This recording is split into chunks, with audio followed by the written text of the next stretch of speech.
పిఠాపురం నుంచి జనసేన కార్యాలయం, స్వగృహం, ఇక్కడి నుంచి తెలుగు ప్రజలందరికీ, రాష్ట్ర ప్రజలందరికీ శ్రీ క్రోధినామ సంవత్సర ఉగాది శుభాకాంక్షలు.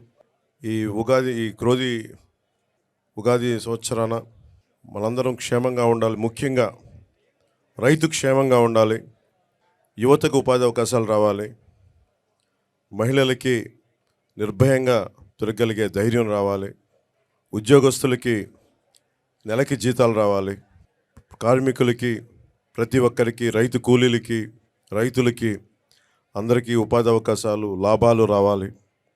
ప్రతి ఒక్కరూ ఆనందంగా ఉండాలి.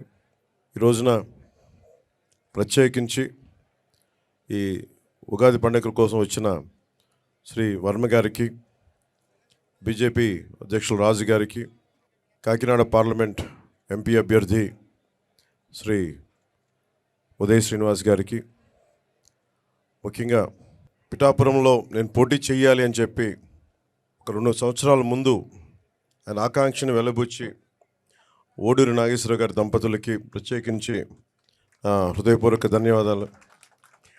మనస్ఫూర్తిగా ఒక నియోజకవర్గం నుంచి ఇంతమంది కోరుకుంటారు ఇక్కడికి రావాలని అంటే, నాకు ఆ రోజున పిఠాపురం ప్రజల తాలూకు గొంతుని, ఆకాంక్షని ఆ తల్లి ఓడూరి నాగేశ్వరరావు గారి దంపతుల ద్వారా నా దృష్టికి తీసుకొచ్చింది.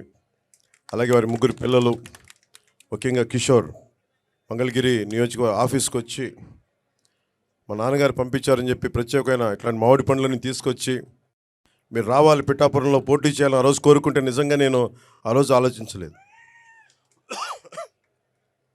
తల్లి అనుగ్రహం ఎలా ఉంటుందో తెలియదు. పురోహితిక అమ్మవారు దయతోటి, దీవెనలతోటి, ఇక్కడికి శ్రీపాద శ్రీవల్లపుడి దీవెనలతోటి, బంగారు పాపమ్మ దీవెనలతోటి ఈ రోజున ఇక్కడ మీ అందరి ముందు ఉన్నాం.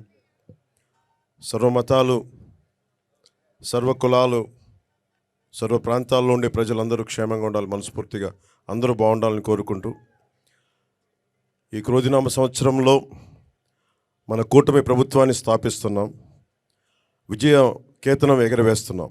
అది పిఠాపురం నుంచి మొదలు పెడుతున్నాం ఈరోజు.